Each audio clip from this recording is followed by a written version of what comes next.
प्यारे बच्चों, सुप्रभात। आओ हिंदी व्याकरण सीखें कार्यक्रम में आप सबका हार्दिक स्वागत है। प्यारे बच्चों, संगम टीवी ज्ञान का एक दरिया है जो आपके लिए व्याकरण के पाठों का सबसे सरल और सटीक विश्लेषण लेकर आता है। मुझे आशा ही नहीं, पूर्ण विश्वास है कि आप मन लगाकर पढ़ाई कर रहे होंगे और संगम टीवी पर पढ़ाए जा रहे सभी पाठ आपको समझ भी आ रहे होंगे। प्यारे बच्चों, कल हमने स्वर संधि का पहला भेद दीर्घ संधि का उदाहरणों सहित विस्तार पूर्वक पाठन किया। आशा है कल का पाठ आपको अच्छी प्रकार से समझ में आया होगा। यदि आप चाहते हैं कि हिंदी व्याकरण के पाठ आपको अच्छी प्रकार समझ में आए तो आपको एक काम तो अवश्य करना होगा। यदि आप वीडियो को आरंभ से लेकर अंत तक ध्यानपूर्वक देखेंगे तो आपको क्लासरूम की तरह सारा पाठ समझ में आ जाएगा। वैसे भी क्लासरूम में तो आप एक विषय के लिए 40-45 मिनट बैठकर पढ़ते हैं। यहाँ इस वीडियो में तो मात्र 15-20 मिनट आपको ध्यान से बैठकर देखना है, सुनना है, समझना है। वो क्लासरूम वाला सारा काम आपका 15-20 मिनट में ही समझ में आ जाता है। आशा है आप वीडियो को लगातार नियमित रूप से अंत तक अवश्य देखेंगे तो फिर आपको समझने में कोई दिक्कत नहीं आएगी। बने रहिए संगम टीवी के साथ। प्यारे बच्चों, आइए आज का पाठ शुरू करते हैं। स्वर संधि का दूसरा भेद गुण संधि। गुण संधि की सबसे पहले हम परिभाषा देखते हैं, उसके बाद उदाहरण सहित इसको समझाऊंगा। प्यारे बच्चों,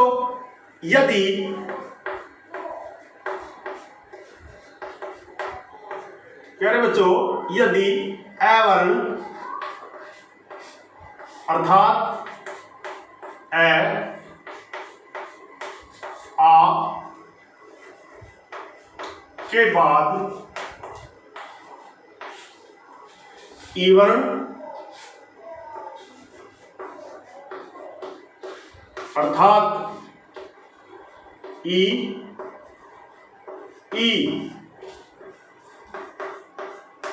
आ जाए तो दोनों के मेल से ए बन जाता है।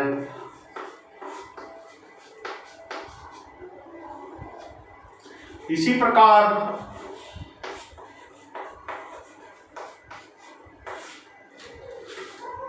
उ वर्ण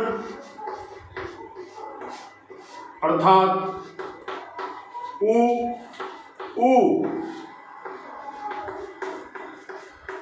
आने पर ओ तथा री आने पर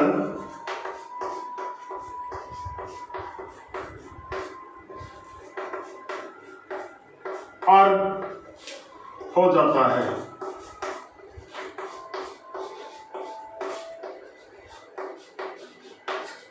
ये थी गुण संधि की सबसे सरल और सटीक परिभाषा। इसको एक बार फिर समझ लीजिए। यदि अ वर्ण अर्थात अ आ के बाद ई वर्ण अर्थात ई आ जाए तो दोनों के मेल से ए बन जाता है। इसी प्रकार उ वर्ण अर्थात उ आने पर ओ तथा री आने पर अर हो जाता है। ये थी आपकी गुण संधि की परिभाषा। अब हम इसको उदाहरणों के साथ देखेंगे। आप इसको अच्छे प्रकार से नोट कर लीजिए। ऐसी परिभाषाएं आपको कहीं और देखने को नहीं मिलेंगी। अब हम गुण संधि के सभी उदाहरणों का अलग अलग अध्ययन करेंगे। प्यारे बच्चों, यदि आपको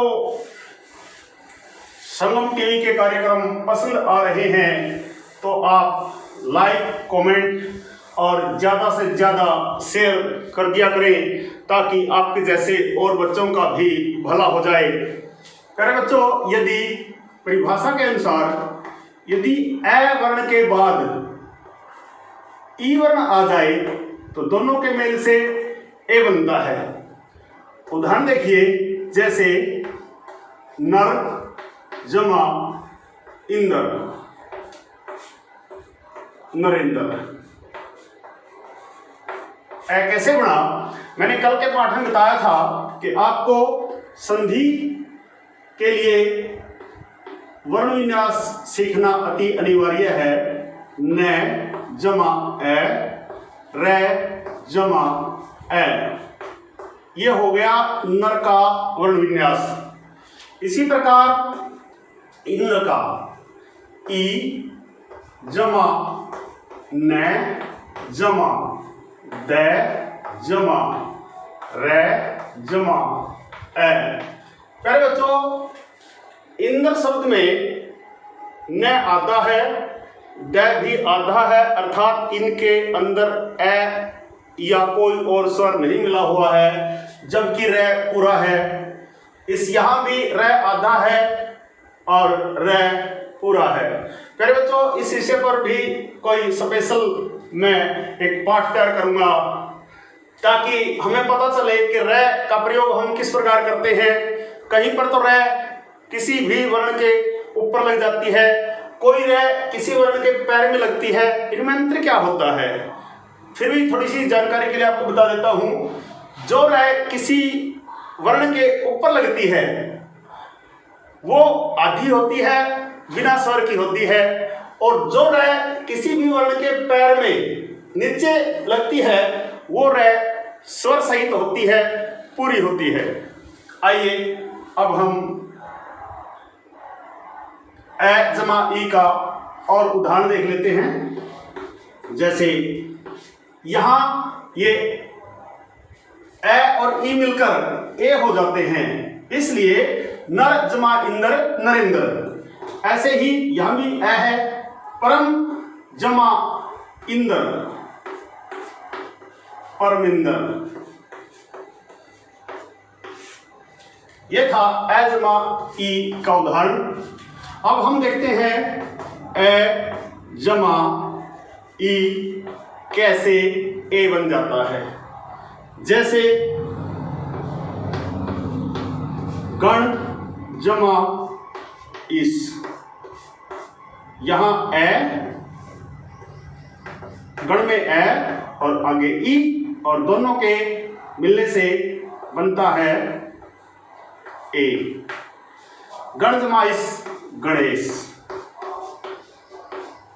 प्यारे बच्चों, संधि एक ऐसा विषय है, छठी, सातवीं, आठवीं, नौवीं, 10वीं, 11वीं, 12वीं की तो बात छोड़िए, जितनी भी प्रतियोगिता परीक्षाएं होती हैं, नौकरियों के लिए जितनी भी प्रतियोगिता परीक्षाएं ली जाती हैं हरियाणा सरकार या भारत सरकार द्वारा, उनके अंदर 2, 4, 1, 2, 4, 5 नंबर तक की भी संधि आती है। और यदि मैं अभी परीक्षा परिणाम आया कक्षा 10वीं का, जिसमें 500 अंक लाने वाली छात्रा पूरे हरियाणा में प्रथम स्थान पर रही, 499 अंक लाने वाली छात्रा मात्र 1 नंबर से, मात्र 1 अंक से वो पहले स्थान से खिसक कर दूसरे स्थान पर आ गई। कहीं ना कहीं 1 अंक उसका कहीं गलती हुई होगी, तभी 1 अंक कटा है। इसी प्रकार 2 अंक मात्र कटने से, 500 में से 2 अंक मात्र कटने से एक छात्रा तीसरे नंबर पर खिसक गई।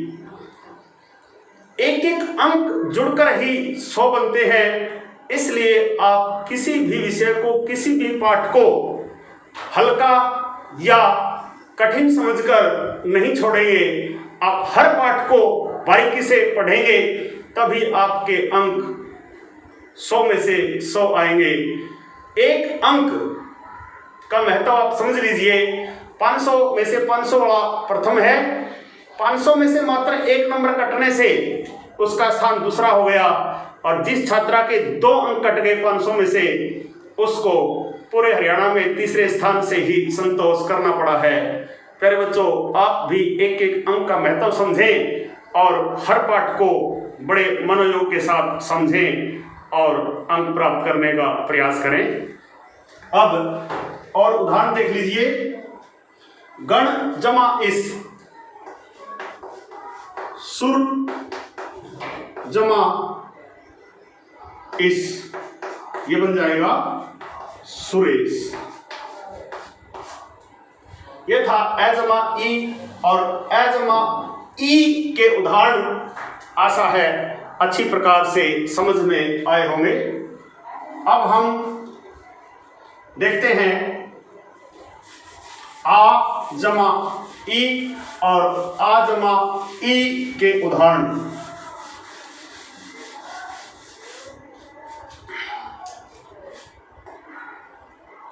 आ जमा ई और आ जमा ई,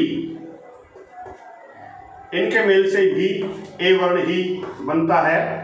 अब देखिए उदाहरण, जैसे महा जमा महा जमा इंदर महेंद्र।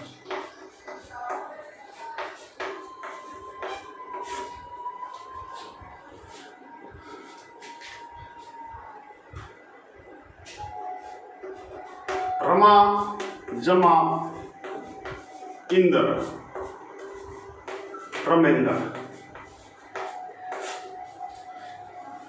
इसी प्रकार देख लीजिए,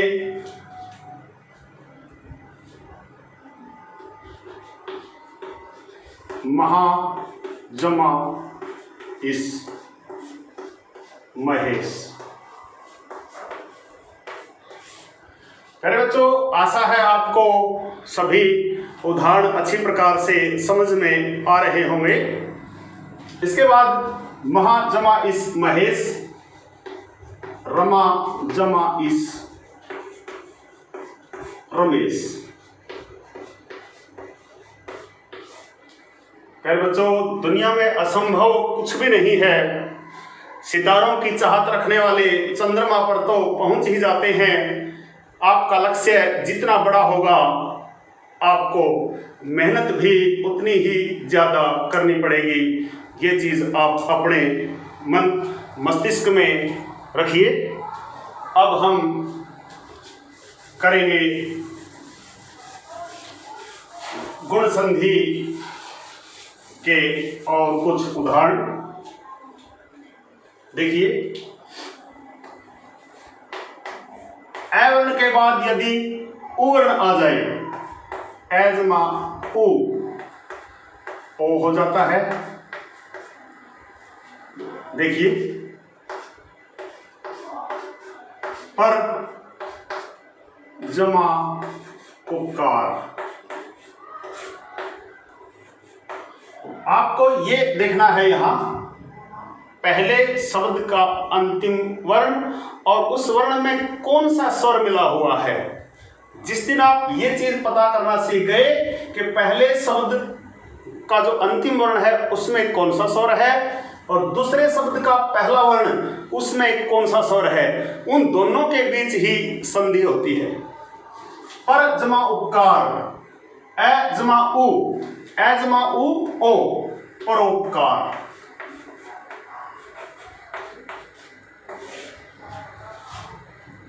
नर ज्यादा आगे चला गया।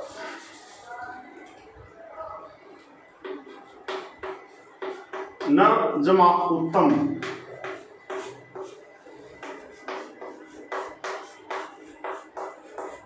नरोत्तम। इसी प्रकार ए जमा उ, ये था ए जमा उ का उदाहरण। और अब देखिए ए जमा उ का उदाहरण उ, ये भी ओ ही बनता है जैसे जल जमा उर्मी, जल उर्मी। एक और उदाहरण देख लीजिए, सागर ए जमा उ,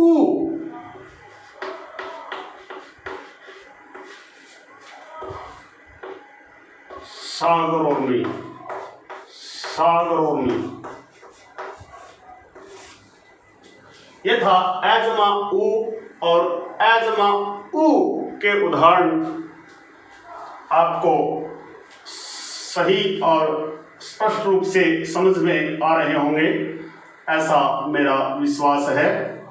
अब हम आ जमा उ और आ जमा उ, अब हम आ जमा उ और आ जमा उ के उदाहरण करेंगे। आ और आ बनता दोनों के मेल से ओ ही है। जैसे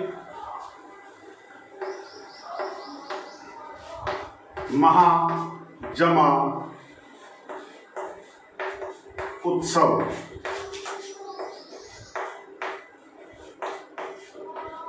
महोत्सव। इसी प्रकार महा जमा उदय, महोदय। अब यहां देखिए आ जमा उ, महा जमा उर्मी,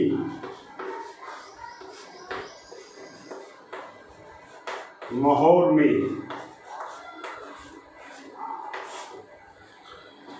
ये थे आ जमा उ और आ जमा उ के उदाहरण।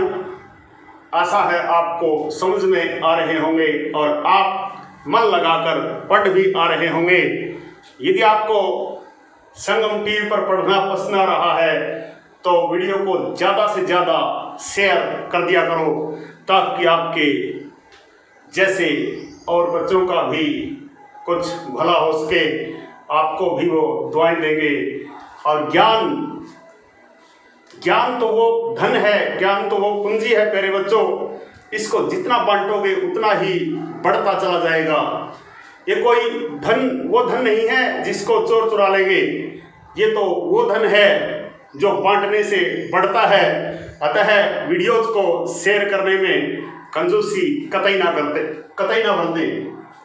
अब हम करेंगे, यदि ए के बाद री आ जाए तो फिर क्या होता है? अर। हलंत का हिंदी में बहुत महत्व है। यदि हलंत लगाया जाना हो और वहां हलंत ना लगे तो अर्थ का अनर्थ हो जाता है। इस चीज का विशेष ध्यान रखें। जैसे देव जमा ऋषि, देवर्षि। अब ये कैसे बना, मैं इसको अगर खोल के थोड़ा सा बताऊं। देव में द जमा ए जमा व जमा ए, इसमें जुड़ेगा ऋषि, री जमा स जमा ई। अब इन दो शब्दों के बीच संधि होनी है, इन दो स्वरों के बीच जुड़ाव या मेल होना है। ए जमा री, ये हो गया अर। अब देव, अब देखिए ये था हमारा देव, एक ऐसे हो गया, बीच में आ गया और, और आगे है सी। अब देखिए कैसे बना, देव का वह आधा है अर्थात बिना स्वर का है, ये ए इस वह में मिल जाती है, ये पूरा वह बन जाता है ये ऐसे। और रे आदि है, और हिंदी भाषा के अंदर, हिंदी व्याकरण के अंदर जो रे आदि होती है, बिना स्वर की होती है, वो अगले अपने से अगले स्वर के अगले अपने से अगले वर्ण के कंधे पर जाकर बैठ जाती है। और यहाँ सी था, ए सी, और ये आधी जो रे है वो ऊपर चली गई, देव ऋषि। इस तरह से मैं एक बार फिर इसको अच्छी प्रकार समझा देता हूँ। जगह में मैंने वैसे ही भीड़ भड़ाका कर दिया, दोबारा से देख लीजिए उदाहरण। और ए जमा री बनता है अर। कैसे बनता है, जैसे सप जमा ऋषि।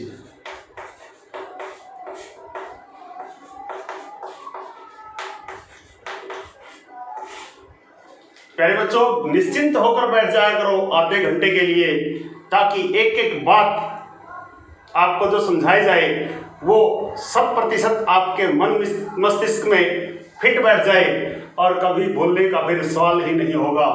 जितना आप अपने आप को केंद्रित करके पढ़ाई करेंगे, उतनी ज़्यादा आपको समझ में आएगी। अब मैं बता रहा था इसको खोलने के लिए, से जमा पे, से जमा ए, पे जमा आधा, यहाँ आधा कोई स्वर नहीं है, ते जमा ए। इसी प्रकार अगला जो शब्द है वो री, री जमा से जमा ई। मेरे बच्चों, अब संधि होनी है ए और री के बीच में, और इन दोनों की संधि से नया जो शब्द बनता है वो अर होता है। अब यहां देखिए क्या बच गया, ए निकालने के बाद से पे ते आधा, क्योंकि इसका ए हमने यहां निकाल लिया, और बीच में क्या गया, इन दोनों के स्थान पर अर, और आगे क्या बच गया, सी, ये। अब देखिए इस तय के अंदर कोई स्वर नहीं है, ये से इस तय में मिल जाएगी, ये हो जाएगा पूरा सब, और ये रे आदि है, और आधे स्वरों को हम अगले वर्ण के कंधे पर बिठा देते हैं। हम क्या बिठा देते हैं, व्याकरण का ये नियम है, सब सी था ये, और ये आधी रे यहां ऊपर चढ़ जाती है, सप्तऋषि। एक और अब सप्तऋषि और देव ऋषि। अब यदि आ के बाद री आ जाए तो भी अर ही बनता है, जैसे महा जमा ऋषि, ये होता है मह ऋषि। प्यारे बच्चों, आशा है आज का पाठ आपको अच्छी प्रकार से समझ में आया होगा। यदि आप इनका बैठकर ध्यानपूर्वक अभ्यास करेंगे तो मैं नहीं समझता कि आपको संधि समझने में किसी प्रकार की कोई समस्या होगी। यदि आज का वीडियो आपको पसंद आया हो तो आप इस वीडियो को ज़्यादा से ज़्यादा शेयर करें। आपका एक लाइक, आपका एक कमेंट्स मुझे और ज़्यादा अच्छे पाठ तैयार करने में मदद करता है, मुझे हौसला मिलता है। आप बने रहिए संगम टीवी के साथ, अपना प्यार और दुलार यूं ही संगम टीवी के प्रति बनाए रखें। यदि आप संगम टीवी पर नए हैं तो आप अवश्य ही संगम टीवी को सब्सक्राइब कर लीजिए। यदि आप चाहते हैं कि संगम टीवी पर पढ़ाए जा रहे पाठों का नोटिफिकेशन YouTube पर अपलोड होते ही सबसे पहले आपके पास पहुंचे, आप बेल आइकन को जरूर दबाएं, जरूर प्रेस करें और अपनी पढ़ाई नियमित रूप से जारी रखें। आपका दिन मंगलमय हो।